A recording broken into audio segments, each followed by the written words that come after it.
What's going on, everybody? This is Carly the Pilot coming at you with another episode of Carly Talks Cash. I'm not a financial advisor by any means, but I am a girl working really hard towards financial freedom, making sure I keep my discipline intact so I can get there sooner than later, and sharing the tips and things that I learned along the way in order to get there. So let's get into it. And then we can talk about why I'm reporting from the floor today. So I'm on the floor today because I am doing some artwork for an upcoming show. This is my sketch, you know. I'm not gonna show y'all the piece, but you know, I got my pastels here and I'm working, and I figured I would hit two birds with one stone today because, I mean, come on, like, multitasking at its finest, you know what I'm saying? I figured, you know, I would show y'all that I'm a little bit more human and not necessarily all about making money all the time, but I mean, come on, money is important in this society that we live in here. So, you know, just kind of going with the flow today, working, and I don't really have like an easel yet or anything. I'm kind of, you know, just getting back into making art, and so far it's actually going really well. But anyway, I know y'all don't really want to hear about all of that, so we can go ahead and jump into the episode. Of course, as you know, if you're returning, welcome back, and if it's your very first time, welcome in. It's great to have you guys, and of course, it's always cool to, you know, keep a conversation up, positive conversation. We don't want no negativity around here whatsoever.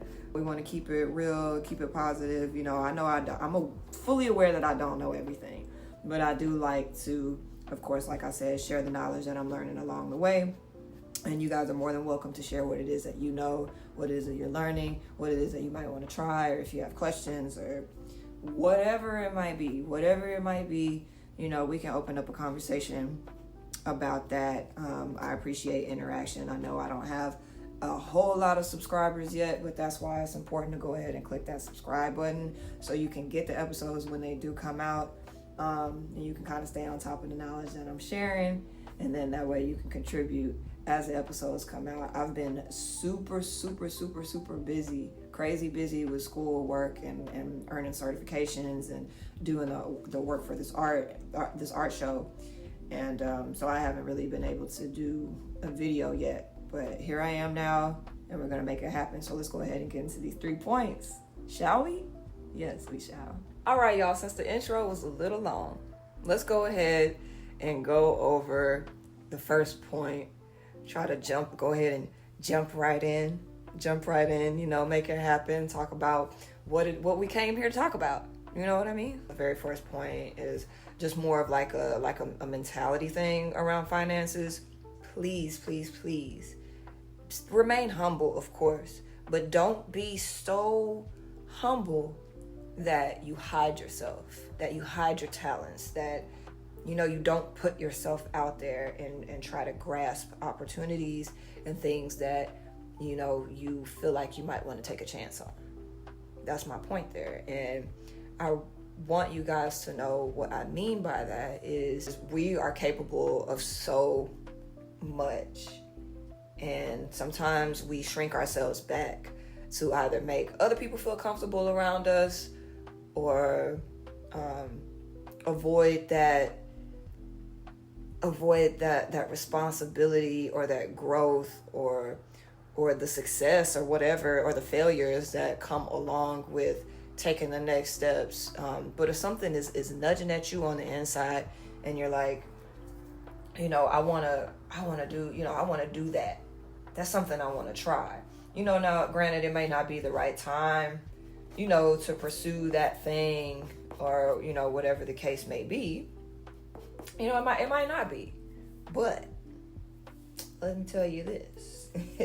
If it's something that keeps nudging at you, which I know I've talked about this before, but I feel like it's important to bring up again, because we do often shrink back, and for what? You know, like, why are we so focused on trying to make people feel so comfortable in being small. Like I always think it's a good idea to remain in humility. Like just because you're growing and doing bigger and better things, don't start acting like you're you too big for your britches or whatever, and swearing that you're just better than everybody or whatever. But you're gonna end up being humbled in the end of it all. There's some way that it's gonna happen, but I guarantee you, and I rest assured. But in the meantime, in between time, keep your ego in check, but also carry yourself with confidence. Like, I know I can do this.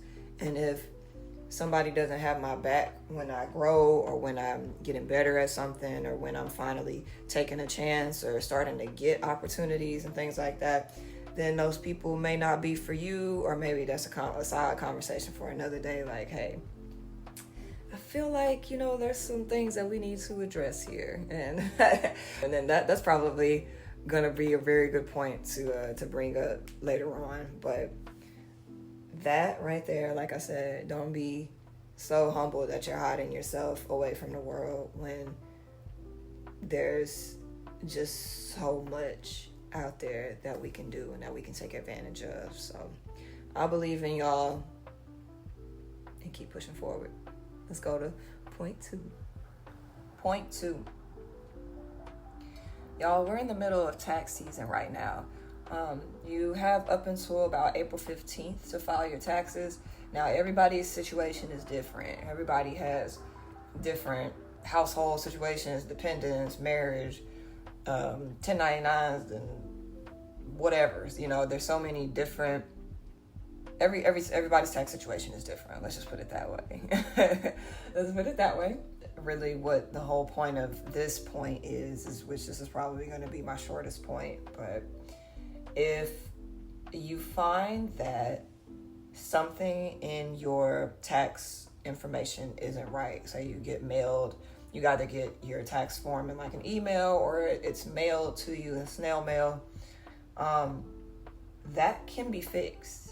I hope you guys know that can be fixed, but you have to contact whoever gave it to you. So whoever's in charge of payroll, HR, whatever, like somebody that can steer you in the right direction to get that fixed. Some companies are bigger than others. Sometimes it's easier to get in touch with those people. If you work for a smaller company, it's a lot easier to reach out to somebody. Bigger companies, you're gonna have to get some kind of number, talk to a manager, whatever the case may be, and figure that out. But I want you to know that the tax forms that you're sent, if there's any kind of discrepancy there, like if the federal income withheld isn't high enough or whatever, which at least for what I looked up, per bracket, per amount, there's a certain percentage that needs to be withheld. And if that's not adding up, that could cause you to pay taxes as opposed to getting a return or whatever the case may be. And that's for like a W-2. This is just an example, of course. If you find that something's not right, it's not adding up, they didn't report enough, they made some kind of error, which of course we want to trust the companies that we work for, but everybody makes mistakes. So if you find that something isn't adding up, you want to stay on top of your game, you want to stay on top of your money. I don't care how young you are. Some of us don't care, but for those that do care, which I urge you to care, I find that it is best to reach out to somebody and they can fix that for you before tax season is up. But just stay on top of that, guys. That's all I'm going to say about that. And let's go ahead and get into point three. All right, y'all. Point three. Let's talk about that.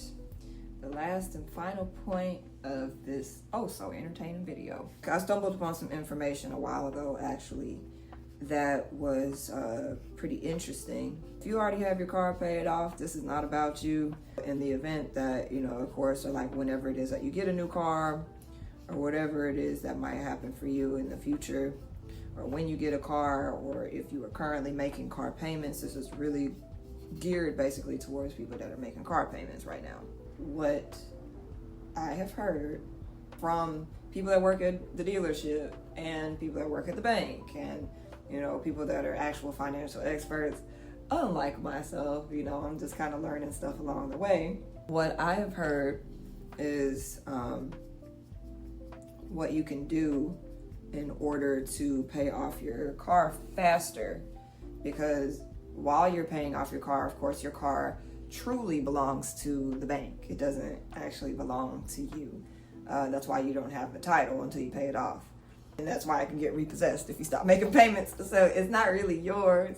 It could be in your name and your co-signers in your name or whatever, but it's not yours until you pay that off. So if you want to pay off the car faster, which this is something that I have started implementing myself, what you want to do is you want to make 2 payments a month. Whatever your car payment is, if it's like $450 or $300 or whatever the car payment is, it's a smart move to divide that payment in half or whatever. It doesn't exactly have to be in half. You're paying interest on this. So when you make those 2 payments a month instead of the 1 payment, the payment goes towards your principal balance as opposed to your interest. So that therefore speeds up the process of getting your car paid off faster. So it's just something, that I would say, these are things that I wish I knew sooner and nobody told me. I'm out here seeking the knowledge on my own, which is also why, I always encourage a conversation. I'm always here for it because, I love to learn about finances, even though it's not the most entertaining thing in the world to learn about. To me it is, but that's not the case for everybody. Not every, the finance and math and all that stuff, that doesn't just exactly get everybody jumping up and down. But it's it is something that's going to serve us here at the end of it all. So yeah, guys. So that's really my 2 cents there. I don't really have too much more than that.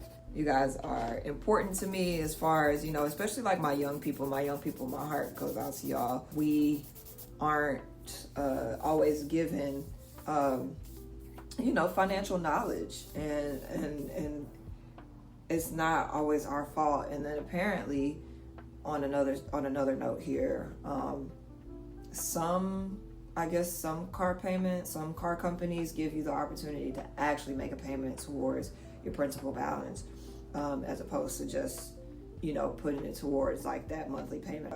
This is just what I've heard. So just take a look into that if you need to actually make a call to your company, and see what they can do.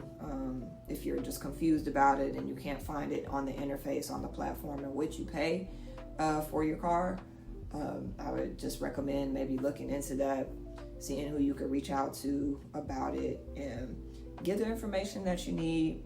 And it also helps when you make those 2 payments or whatever to maybe tack on a couple extra dollars, or $100, $5, $8, whatever, tack on some extra money.